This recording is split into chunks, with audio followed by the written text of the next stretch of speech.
தாமரை நேர்களுக்கு வணக்கம். இன்னைக்கு ஒரு புதுவிதமான பேட்டி. இங்க தேர்தல் சூடு பிடிச்சு போயிட்டு இருக்கு. நம்ம இருக்கிறது திருவண்ணாமலை தொகுதி. இன்னைக்கு நம்ம கூட இருக்கவர் யாருன்னா பாஜகவோட மாநில செயலாளர் மட்டும் இல்ல, நம்ம திருவண்ணாமலை தொகுதியுடைய பாஜகவின் வேட்பாளர் திரு அஸ்வத்தாமன் அவர்கள். வணக்கம். தேர்தல் களம் எப்படி போயிட்டு இருக்கு? திருவண்ணாமலை 6 தொகுதிகள் இருக்குது. 6 தொகுதிகளும் எப்படி இருக்குது பாஜக பக்கமா? நல்லா இருக்கு, வலுவா இருக்கு. இந்த திருவண்ணாமலையை பொறுத்தவரை தாமரை மலர்கிறது அப்படிங்கிறதுல எந்த விதமான சந்தேகமும் யாருக்கும் இல்லை. நரேந்திர மோடி அவர்களுடைய திட்டங்களுடைய பயனாளிகளாக தமிழகத்தில் இருக்கிற எல்லோருமே இருக்கிறாங்க. எல்லாருமே 8 கோடி மக்களும் ஏதோ ஒரு விதத்தில் நரேந்திர மோடி அவருடைய திட்டத்தினுடைய பயனாளிகள் தான். திருவண்ணாமலையை பொறுத்தவரை மிகப்பெரிய அளவில் விழிப்புணர்வு இருக்கிறது. விவசாயிகளுக்கு கொடுக்கப்படுகிற நிதியாக இருக்கட்டும், அதே போல் எங்களுடைய மாநில தலைவர் அண்ணாமலை அவர்கள் மக்களுடைய நம்பிக்கை பெற்ற ஒரு இளைஞனாக, இளம் அரசியல் தலைவராக இருக்கிறார். இந்த பகுதியை பொறுத்தவரை என்னை பற்றி மக்களுக்கு பரவலாக தெரிந்திருக்கிறது. நாம் போய் புதுசாக அறிமுகப்படுத்திட்டு பேசணும், நம்மளை பற்றி சொல்லணும் அப்படின்னு அவசியம் இல்லை. எல்லோருமே அடையாளம் கண்டுபிடிக்கிறாங்க, எல்லாருமே பேசுகிறாங்க, புகைப்படம் எடுத்துக்கிறாங்க. அதனால் இந்த பகுதியில் வெற்றி வாய்ப்பு என்பது மிகப்பெரிய அளவில் இருக்கிறது. கூட்டணி கட்சிகளும் இங்கே மிகப்பெரிய அளவில் பலம் வாய்ந்த கட்சிகளாக இருக்கிறது. அதனால் இந்த முறை திருவண்ணாமலையில் தாமரை மலர்கிறது அப்படிங்கிறதுல எந்த சந்தேகமும் யாருக்கும் இல்லை. அதே மாதிரி மக்கள் இடையில நம்ம சில விஷயங்கள் கேட்கும்போது பிரதமரா மோடி அவர்கள் தான் வரணும். இப்போ நாங்கள் ஒரு 4 தொகுதிகள் கவர் பண்ணியிருக்கோம் 2 நாள்ல. பிரதமரா கண்டிப்பா மோடி அவர்கள் தான் வரணும் அப்படின்றதுதான் மக்களுடைய அதிகபட்சமான இதா இருக்கு. அதன் பிறகுதான் ராகுல் காந்தி அப்படின்ற ஒரு பேர் சொல்றாங்க. ஸோ அப்படி இருக்கும்போது காங்கிரஸ்காரங்க சொல்றாங்க, மக்கள்லாம் சொல்ற மாட்டாங்க. ஏன்னா ராகுல் பிரதமர் ஆவாருன்ற ஒரு ஆப்ஷனு காங்கிரஸ்லேயே இல்லை. அந்த புள்ளி வச்ச கூட்டணி இந்தி கூட்டணியிலே கிடையாது. அதனால அதுதான் சொல்லியிருப்பாங்க. ஓகே. ஆனா அதே நேரத்துல இங்க இருக்க மக்கள் இது திமுகவுடைய கோட்டையாக தான் இருந்துட்டு சில தொகுதிகள் சொல்லும் போது அவங்களுக்கு பிரதமரா பாஜக தான் வரணும் அப்படின்னு, மோடி அவர்கள் தான் வரணும் அப்படின்னு இருக்கும்போது இங்கேயும் நம்ம ஓட்டு போட்டாதான் அங்கேயும் அது ரிசீவ் ஆகுன்ற மனநிலை மக்கள் கரெக்டா அதை அண்டர்ஸ்டாண்ட் பண்ணிக்கலையோன்னு தோணுது. ஏன்னா இங்க அவங்க திமுக தான் வருது, அது என்ன பண்ண முடியும்ன்றே தவிர அவங்க வாக்கு யாருக்குன்னு அவங்க சொல்ல மாட்டாங்க. ஆனா பிரதமர் வரணும்னு பேசுறாங்க. ஸோ அந்த ஒரு புரிதல் இப்போ நீங்க தமிழக மக்கள் அவ்வளவு சாதாரணமா நினைச்சாதீங்க. தமிழக மக்கள் பார்லிமெண்ட்டுக்கு எப்படி ஓட்டு போடணும், ஸ்டேட்டுக்கு எப்படி ஓட்டு போடணும், லோக்கல் பாடிக்கு எப்படி ஓட்டு போடணும், மக்கள் ஒரு கணக்கோட தான் இருப்பாங்க. இந்த இப்போ நீங்கள் சொல்கிறீங்க இல்லையா, பாரத பிரதமர் தான் நரேந்திர மோடி அவர்கள் தான் பாரத பிரதமராக 3வது முறையாக வருவார், அவர் தான் வரணுங்கிறது தமிழகத்தில் இப்போ யாருக்குமே மாற்று கருத்து இல்லை. அவர் தான் வருவாருன்னு திமுக காரங்களும் உறுதியாக நம்புகிறாங்க. மக்கள் அவர் தான் வருவார், அவர் தான் வரணும்னு விரும்புகிறாங்க அப்படின்னு சொன்னால் கண்டிப்பாக அவர் வரணும் அப்படின்னா தாமரைக்கு ஓட்டு போடணும் அப்படிங்கிற விஷயம் மக்களுக்கு தெரியும். அதனால் நீங்கள் ஓட்டிங் பேட்டர்ன்லேயே இந்த தடவை பார்ப்பீங்க தமிழக மக்களுடைய புத்திசாலித்தன்மை. அதே மாதிரி நீங்கள் உளுந்தூர்பேட்டையை சேர்ந்தவர், ஆனால் கடலூரில் நீங்கள் நிறைய விஷயங்கள் மக்களுக்காக பண்ணியிருக்கீங்க அப்படின்னு சொல்லும்போது உங்களுக்கு திருவண்ணாமலை தொகுதி போடப்பட்டிருக்கு. ஸோ இங்கே இருக்க மக்களை ரூட் வேஸில் ஒரு பூத் வேஸில் பாஜகவாக இருக்கட்டும், பாஜகவின் வேட்பாளராக அஸ்வத்தாமன் அவர்கள் சென்று அடைஞ்சிருக்காரு. திருவண்ணாமலையும் என்ன சொல்கிறது, வெளியூரெலாம் சொல்ல முடியாது, எல்லாமே என் ஊர் தான். உளுந்தூர்பேட்டை என்னுடைய ஊர்லேருந்து, இன்னும் சொல்ல போனால் என்னுடைய கிராமம் புகைப்பட்டியிலேருந்து 1 மணி நேரம் தான் திருவண்ணாமலை. இங்கே என்னுடைய உறவினர்கள் நிறைய பேர் இருக்காங்க, மல்லூர்பேட்டையில் இருக்காங்க, இந்த வழிங்கும் திருக்கோளூரில் இருக்காங்க. ஃபுல்லாக இந்த வழிங்க என்னுடைய உறவினர்கள் தான். தவிரவும் கடலூர் பாண்டிச்சேரி ட்ரெயின் ட்ராக்கு, இல்லை கடலூரில் மற்ற இந்த முந்திரி பழத்திலிருந்து பயோ எத்தனால் ஆலை, இந்த மாதிரியான மக்கள் சார்ந்த முன்னெடுப்புகள் தாண்டி உளுந்தூர்பேட்டையில் எக்ஸ்பிரஸ் ரயில் நிறுத்தம், மயிலாடுதுறையில் எக்ஸ்பிரஸ் ரயில் நிறுத்தம், இந்த மாதிரியான விஷயங்கள் தாண்டி திருவண்ணாமலைக்கும் நான் ஆல்ரெடி சில விஷயங்கள் பண்ணியிருக்கேன்.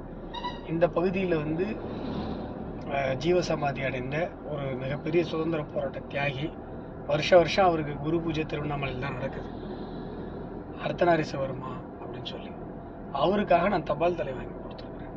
அது மட்டும் இல்லாமல் இங்கே இருக்கிற குறும்பர் சமூக பெருமக்கள் அவர்களுக்கு எஸ்டி பட்டியலில் அவங்க சேர்க்கணும் அப்படிங்கிறது நீண்ட நாள் கோரிக்கை. அந்த கோரிக்கையை நான் முன்னெடுத்து அவர்களை எஸ்டி பட்டியலில் சேர்ப்பதற்காக தொடர்ந்து முயற்சிகளை எடுத்து கொண்டிருக்கிறேன். இப்போது நான் இங்கே பகுதியில் பாராளுமன்ற வேட்பாளராக களமிறக்கப்படும் பொழுது இவர் எம்பியாக இல்லாதப்பே நமக்கு ட்ரை பண்ணார், கண்டிப்பாக இவர் எம்பி ஆனால் நமக்கு பண்ணுவாருன்னு அந்த மக்கள் நம்பி பார்த்துட்டு ஆதரவு கொடுக்குறாங்க. ஸோ ஏற்கனவே இந்த பகுதியில் நான் தொடர்ந்து குரல் கொடுத்து கொண்டும் போராடி கொண்டும் தான் இருக்கிறேன். இந்த திருவண்ணாமலையில் இந்த ஜவ்வாது மலையில் மலை மலைப்பகுதியில் சாலை வசதி சரியாக இல்லாதனால நீங்கள் கேள்விப்பட்டிருப்பீங்க ஊடகங்களில், ஆம்புலன்ஸால் ஏற முடியாமல் இறந்து போன குழந்தையினுடைய பிரேதத்தை எடுத்துக்கொண்டு தாய் நடந்து போனாங்க 10 கிலோமீட்டர் அப்படின்னு. அந்த விஷயத்துக்கு நான் வலுவான என்னுடைய கண்டனங்களை பதிவு செய்திருக்கிறேன். தொடர்ந்து அதை பல இடங்களில் பேசியிருக்கிறேன்.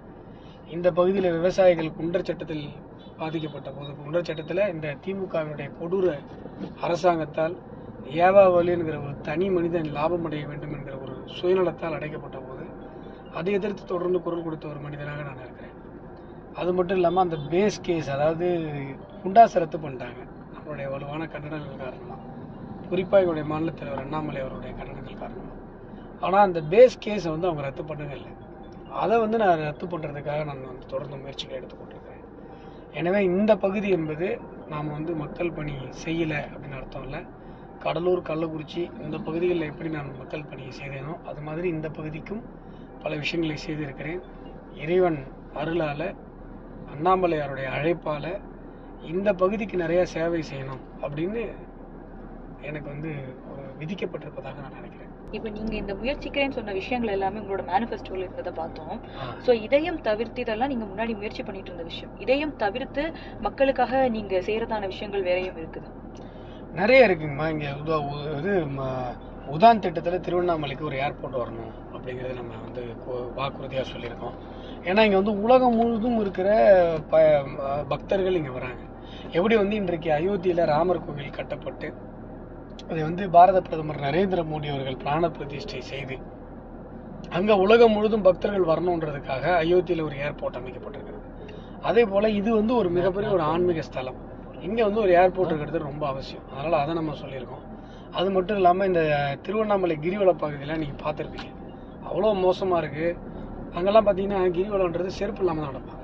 காலில் செருப்பு இல்லாமல் தார் ரோட்டில் நடப்பாங்க. இன்னும் சொல்ல போனால் அங்க பிரதேசனம் பண்ணிட்டு கிரிவலம் வருவாங்க. அது பார்த்தீங்கன்னா அந்த தார் ரோட்டில் சுடுற வெயிலில் உடம்பெல்லாம் கொப்பளம் போடுற மாதிரி அவங்க என்ன பண்ணுறாங்க, அங்க பிரதேசனம் பண்ணுறாங்க. அது பார்த்தீங்கன்னா ஒரு சாலைகள் சுத்தப்படுத்தப்படுறது கிடையாது. வாகனங்கள் போன அதே சாலையில் அவங்க நடந்து போகிறோ இல்லை அங்க பிரதேசனமோ பண்ண வேண்டிய சூழ்நிலை இருக்குது. அதனால் திருவண்ணாமலை ஸ்மார்ட் சிட்டி திட்டத்தில் கொண்டு வரப்பட்டு நடைபாதைகளுக்கு என்று நடப்பவர்களுக்கு அங்க பிரதேசனம் பண்ணுறவங்களுக்குன்னு தனியாக டெடிக்கேட்டட் பாத்வே, ஒரு கூலிங் டைல்ஸ் போட்டு அந்த டெடிக்கேட்டட் பாத்வே அமைக்கப்பட்டு, வாகனங்களுக்கு தனியாக சாலை அமைக்கப்பட்டு, முறையான பைபாஸ் சாலைகள் அமைக்கப்பட்டு, ஏன்னா வெளியூர் போகிற வாகனங்கள் உள்ளே வராமல் அந்த வாகன நெரிசலை குறைத்து ஒரு தனிப்பட்ட ஒரு பிரதானமான ஒரு நகரமாக திருவண்ணாமலை மாற்றப்படும். அது மட்டும் இல்லாமல் திருவண்ணாமலையிலிருந்து சென்னைக்கு நேரடியாக தண்டவாளமோ ட்ரெயினோ கிடையாது. அது உடனடியாக கொண்டு வரப்படும். ஏன்னா ஏற்கனவே கடலூர்லேருந்து பாண்டிச்சேரி ட்ரெயின் ட்ராக் கொண்டு வந்தவன்ற முறையில் இதனால் ஒரு மிக நம்பிக்கையோடு இந்த வாக்குறுதியை என்னால் தர முடியும். அதே போல் திருவண்ணாமலையிலேருந்து பெங்களூருக்கு திருப்பத்தூர், ஒசூர் வழியாக, திருப்பத்தூர்ன்றதும் நம்முடைய பாராளுமன்ற தொகுதியில் தான் வருது. அதுக்குண்டான ஒரு இன்டர்னல் கனெக்டிவிட்டி, அது ஒசூர் வழியாக பெங்களூர், அந்த ட்ராக்ன்றதும் கொண்டு வரப்படும் அப்படிங்கிறத நம்ம சொல்லியிருக்கோம். இது எல்லாமே திருவண்ணாமலை என்கிற ஒரு ஆன்மீக நகரம், உலகத்தினுடைய ஒரு சைவர்களின் ஒரு ஆன்மீக தலைநகரம் போன்ற ஒரு மிகப்பெரிய ஒரு உன்னதமான ஒரு அக்னி ஸ்தலம். அந்த ஸ்தலத்திற்காக நம்ம அது மட்டும் இல்லாமல் இந்த மக்களுடைய வாழ்வாதார மேம்பாட்டிற்காக, கட்டமைப்பு மேம்பாட்டிற்காக, வியாபார மேம்பாட்டிற்காக நம்ம கொண்டு வரப்படுகிற திட்டங்கள். நாங்கள் இந்த தொகுதிகள் எல்லாம் போகும்போது ஒரு சுயேட்சை வேட்பாளரையும் இங்கே சந்தித்தோம். அவர் இந்த ஊர்க்காரர் தான். அவர்கிட்ட கேட்கும்போது அவர் சொல்றது, இங்கே இருக்க மக்களுக்கு ஒரு பஸ் ஸ்டாண்டில் ஒரு கழிப்பிட வசதி, பெண்களுக்கான வசதி, இது எதுவுமே இல்லை, ரொம்பவே அவங்க கஷ்டப்படுறாங்க. ஸோ அந்த மாதிரியான அடிப்படை விஷயத்த பண்றதுக்காக தான் அவர் சுயேட்சை வேட்பாளராக இங்கே நிற்கிறேன் அப்படின்னு சொல்றாங்க. ஸோ அந்த மாதிரியான விஷயங்களும் பாஜக எடுத்து கட்டமைப்பு ரீதியாக எதுவுமே இல்லைங்கம்மா. இந்த பாராளுமன்ற தொகுதியில், இந்த பாராளுமன்ற தொகுதியினுடைய மக்கள் மிகப்பெரிய அளவில் வஞ்சிக்கப்பட்டு ஏமாற்றப்பட்டு ஓட்டுக்கு பணம் கொடுத்து ஓட்டை வாங்கிட்டு ரொம்ப ரொம்ப மோசமாக, எந்த விதமான முன்னேற்றமும் கிடையாது. கிரிவல பாதையில் ஒரு தண்ணிக்கு வழி கிடையாது, ஒரு கழிவறை கிடையாது. பஸ் ஸ்டாண்டில் நீங்கள் சொன்ன மாதிரி ஒரு கழிவறையோ இல்லை அடிப்படை வசதிகளோ கிடையாது. ஒரு நல்ல பஸ் ஸ்டாண்டு கிடையாது. அதாவது எந்த விதமான முன்னேற்றமும் கிடையாது. அது மிக பழமை வாய்ந்த ஒரு நகரம். ஆனால் முன்னாடிலாம் திருவண்ணாமலைங்கிறது பழமை வாய்ந்த, அதாவது பழமையாக இருக்கும்போது அவ்வளோ ஒரு சிறப்பு வாய்ந்த, ஒரு வரலாற்று சிறப்பு வாய்ந்த ஒரு நகரம். அது மட்டும் இல்லாமல் கோடிக்கணக்கான பேர் போகிற ஒரு நகரம். நீங்கள் பார்த்தீங்கன்னா 24 மணி நேரமும் கிரிவலம் போய்கிட்டே இருக்காங்க. அதாவது அந்த அளவுக்கு இவ்வளவு தூரம் மக்கள் பயணப்பட்டு வரக்கூடிய ஒரு நகரம். என்ன இருக்கு? வெறும் பஸ் மட்டும்தான், ட்ரெயின் கிடையாது, ஃப்ளைட் கிடையாது. இங்க இருக்கிற இளைஞர்களுக்கு வேலை வாய்ப்பு கிடையாது, எந்த விதமான தொழிற்சாலைகளும் கிடையாது. அவங்க போகணும்னா திருவண்ணாமலையிலேருந்து மெட்ராஸுக்கு போய் தான் வேலை பார்க்கணும். ஆனால் மெட்ராஸுக்கு பஸ்ஸில் போகணும். பஸ்ஸு எங்கேயாவது மெட்ராஸுக்கு போகுதா? கிளம்பாக்கம் தான் போகுது. அப்புறம் அங்கேருந்து ஒரு டாட்டா இது ஒரு ஓலாவை போட்டு மறுபடியும் 2000 ரூபா செலவு பண்ணி போகணும். இந்த மாதிரி இளைஞர்களுக்கு வந்து எந்த விதமான ஸ்கோப்பும் கிடையாது. அதனால தான் நம்ம என்ன சொன்னோம்னா, இளைஞர்களுக்கு வேலைவாய்ப்பு முகாம் என்பது மாதம் ஒரு முறை நடத்தப்படும். அதை வந்து எம்பியாக நானே முன்னின்று நடத்துவேன். அசம்பிளியில் ஒவ்வொரு 6 அசம்பிளியும் மாதம் ஒரு தடவை நடக்கும். வேலைவாய்ப்பு முகாம் நடத்தப்படும். இங்கே வேலைவாய்ப்புக்காக தொழிற்சாலை, அதுவுமே என்ன சொல்லியிருக்குன்னா மல்டி பர்பஸ் பயோ எத்தனால் தொழிற்சாலை கொண்டு வரப்படும். ஏன்னா இங்கே கரும்பு விவசாயிகள் அதிகம், நெல் விவசாயிகள் அதிகம். அந்த நெல்லுடைய உமி மூலமாக பயோ எத்தனால் தயாரிக்க முடியும், கரும்பு மூலமாக பயோ எத்தனால் தயாரிக்க முடியும். அப்போது இங்கே இருக்கிற விவசாயிகளினுடைய தொழில், அந்த விவசாயம் என்பது லாபமுடைய தொழிலாக மாறும். இது எல்லாமே நம்ம வாக்குறுதியாக சொல்லியிருக்கோம். அதில் ஒரு 1000கணக்கான இளைஞர்களுக்கு வேலை வாய்ப்பும் கிடைக்கும். அது மட்டுமல்லாமல் இங்கே இருக்கிற இளைஞர்கள் இராணுவத்தில் சேருவதில் ஆர்வம் என்பது இந்த பகுதியில் அதிகம். அதனால் இலவச இராணுவ பயிற்சி பள்ளி நடத்தப்படும். அது மட்டும் இல்லாமல் ஊராட்சிகள் தோறும் திறன் மற்றும் விளையாட்டு மேம்பாட்டு மையங்கள் அமைக்கப்பட்டு ஸ்போர்ட்ஸ் ஆக்டிவிட்டீஸில் அவங்கள வந்து இன்வால்வ் பண்ணி அவங்களுக்கான ஒரு ஸ்போர்ட்ஸ் டேலண்ட்டை அதிகப்படுத்துகிற சாத்தியமான விஷயங்கள் எல்லாம், அந்த பயிற்சிகள் எல்லாம் அளிக்கப்படும். இப்போ இந்த திருவண்ணாமலை தொகுதியை தவிர இன்னைக்கு வந்து இந்த தேர்தல் களத்துல அதிகமா பேசப்படுற விஷயம் அண்ணாமலை அவர்கள் போட்ட அந்த ஆர்டிஐ தான், கச்சத்தீவு. இந்த கச்சத்தீவை வந்து பாஜகவினர் இருக்கட்டும் மற்ற கட்சிகள் பேசிட்டு இருக்கும்போது திமுக இதுக்கு எல்லாமே கவுண்டர், நீங்க மீட்டிருக்கலாம் இல்லையா, நீங்க பண்ணாம இப்ப எதுக்கு கேள்வி கேட்கிறீங்க, பாஜகவுக்கு என்ன உரிமை இருக்குன்றது, செல்வ பெருந்தகையா இருக்கட்டும் திமுக காரங்களா இருக்கட்டும் எல்லாமே நீங்க பண்ணிருக்கலாம் இல்லையா, நீங்க வந்து நீங்க தான் 2014 அந்த நேரத்துல நீங்க சொன்னீங்க ஜெய்சங்கர் அவர்கள் தான், நீங்க இந்த மாதிரி கச்சத்தீவுன்னு ஸ்ரீலங்கா கூட இருக்கிற ஒரு இடம் தான், அதை மீட்கவே முடியாதுன்னு நீங்க போட்டு உங்களுடைய ஒன்றிய அரசின் அட்வொகேட் தான் சொன்னார். அப்படிப்பட்ட விஷயங்கள் எல்லாமே இவங்க கவுண்டரா இந்த விஷயங்கள் சொல்றாங்க. ஒரு திருட்டு போய் திருடுறான் மேடம், ஒரு திருட்டு போய் திருடுறான். நீங்க அவன்கிட்ட கேட்குறீங்க, ஏன்டா அடுத்தவங்க பொருளுக்கு ஆசைப்படுறியா, அசிங்கமா திருடுறியா, உனக்கு வெக்கமா இல்லையா அப்படின்னு கேட்குறீங்க. உடனே இந்த திருட்டு போய் அவங்கள பார்த்து நீங்க ஜாகிரதையா இருந்திருக்கலாம்ல அப்படின்னு கேட்டால் உங்களுக்கு எவ்வளோ கோவம் வரும். உங்கள் பொருளை ஒருத்தன் திருட்டு இப்படி சொன்னானே போயிருக்கும். அப்படிதான் இருக்கு திமுக காரங்க. ஒரு கச்சத்தீவை தாரை வார்த்தவர்கள் இவர்கள். ஒரு நாட்டுக்கிட்ட கொண்டு போய் கொடுத்துட்டீங்க, அப்போ அதை மீட்கிறது எவ்வளோ பெரிய கஷ்டம். கொடுக்கும்போது தூக்கி நீங்கள் எனக்கு என்னன்னு கேட்க கொடுத்துட்டீங்க. அதை ஒரு நாட்டுக்கிட்ட இருந்து மீட்கணும்னா அதில் எவ்வளோ டிப்ளமேட்டிக் விஷயங்கள் இருக்கிறது, எவ்வளோ ராஜாங்க ரீதியான விஷயங்கள் இருக்கிறது, அதெல்லாம் இருக்கட்டும். 2014 வரைக்கும் அதுக்கு சம்மந்தமான ஒரு முயற்சியாக எடுக்கப்பட்டதா? இங்கே நாங்கள் வந்ததுக்கு அப்புறம் தானே அதற்கான முயற்சியாக அதை பற்றி நாங்கள் பேசுகிறோம். நீங்கள் தாராவத்தது தானே, அதை திரும்பி எடுக்கணுன்ற முயற்சி யார் எடுத்தா? நரேந்திர மோடி அவர்கள் தானே எடுத்தாரு, ஜெய்சங்கர் அவர்கள் தானே எடுத்தாரு, அண்ணாமலை அவர்கள் தானே அதை பற்றி பேசுகிறாரு. அப்புறம் அதனால் அதை பற்றி பேசுகிற தார்மீகமோ தகுதியோ வக்கோ திமுகவிற்கோ காங்கிரஸுக்கோ கிடையாது. அதாவது இந்த விஷயங்கள் எல்லாமே, இந்த கச்சத்தீவா இருக்கட்டும் இப்படிப்பட்ட விஷயங்கள் வரப்போற தேர்தலில் ஒவ்வொரு தொகுதியில் நிற்கிற பாஜக வேட்பாளர்களுக்கும் அது ஒரு பிளஸ் அமையும் நினைக்கிறீங்க? 100%. இது வந்து பார்த்தீங்கன்னா 3 விஷயமா. அதாவது ஒன்று வந்து பாரத பிரதமர் நரேந்திர மோடி அவர்கள் மீதான மக்களுடைய நம்பிக்கை, மிகப்பெரிய அளவிலான நம்பிக்கை மக்களுக்கு பாரதிய ஜனதா கட்சி மீது இருக்கிறது, நரேந்திர மோடி அவர்கள் மீது இருக்கிறது. அதே போல கூட்டணி என்பது இன்றைக்கு வலுவான கூட்டணியா. இப்போ திமுக பார்த்தீங்கன்னா கொத்தடிமை கூட்டணி.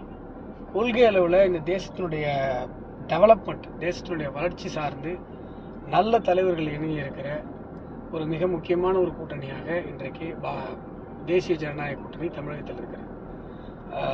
பிஜேபியோடு பாட்டாளி மக்கள் கட்சி இருக்கிறது, தமிழ் மாநில காங்கிரஸ் இருக்கிறது, டிடிவி இருக்கிறார், ஓபிஎஸ் இருக்கிறார், ஏசி சண்முகம் அவர்கள் இருக்கிறார், தேவநாதன் யாதவ் இருக்கிறார், நிறைய பேர். அதாவது ஒரு நல்ல அரசியல் தளம், தமிழறிவு மணியன் அவர்கள் இருக்கிறார், நல்ல அரசியல்வாதிகள் எல்லாம் ஒன்று கூடி இருக்கிற ஒரு மிக முக்கியமான ஒரு கூட்டணியாக, மக்கள் நம்பிக்கையோடு பார்க்கிற ஒரு கூட்டணியாக இருக்குது. இது எல்லாத்தையும் தாண்டி மிகப்பெரிய ஒரு விஷயம் என்னென்னா, திமுகவினுடைய நயவஞ்சகமான ஒரு ஆட்சி. 2-3 வருஷமா எறும்புகளாகவும் புழுக்களாகவும் இங்கே மக்கள் நசுக்கப்பட்டிருக்கிறார்கள். விவசாய பெருமக்கள் மீது குற்றச்சட்டம் போடப்பட்டிருக்கிறது. கருத்து சுதந்திரத்தின் மீதான வெளிப்படையான தாக்குதல், இவர்களை எதிர்த்து கருத்து தெரிவிப்பவர்கள் அத்தனை பேர் மீதும் பொய் வழக்கு போடப்பட்டிருக்கிறது. மிக மோசமான ஒரு பேய் ஆட்சி, ஒரு பிசாசு ஆட்சி, ஒரு கொடூரமான ஒரு ஆட்சி தமிழகத்தில் நடந்து கொண்டிருக்கிறது. தமிழகம் முழுவதும் போதைப் பொருள் என்பது தங்கு தடை இல்லாமல் நிரம்பி இருக்கிறது. இளைஞர்களை தவறான பாதையில் அழைத்து செல்வதற்காகவே ஒரு அரசாங்கம் நடந்து கொண்டிருக்கிறது. சாதி வெறி தாக்குதல் நடந்திருக்கிறது. வேங்கைவேல் மாதிரியான மனித குலத்திற்கு எதிரான செயல்கள் நடந்திருக்கிறது. நாங்குநேரி மாதிரியான நெஞ்சை பதற வைக்கிற சம்பவங்கள் நடந்திருக்கிறது. இதற்கெல்லாம் எந்த தீர்வும் எட்டப்படாமலேயே இருந்து கொண்டிருக்கிறது. ஒரு கட்சியே போதைப் பொருள் கடத்தலில் சம்பந்தப்பட்டிருக்கிறது. ஒரு கட்சியினுடைய முதன்மை குடும்பம், அந்த ஒரு குடும்ப கட்சி, அந்த குடும்பத்தினுடைய முதன்மை குடும்பம் சம்பந்தப்பட்டிருக்கிறது அப்படிங்கிறது பேரதிர்ச்சியாக மக்கள் மனதில் இணைக்கிறது.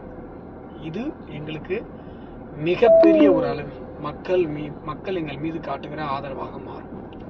அடுத்த முறை உங்களை சந்திக்கும் போது திருவண்ணாமலை தொகுதியினுடைய பாராளுமன்ற உறுப்பினராக சந்திக்கணும்னு நாங்கள் ஆசைப்படுறோம். அதனுடைய வாழ்த்துக்கள் சார். சந்தோஷம். நன்றி சார்.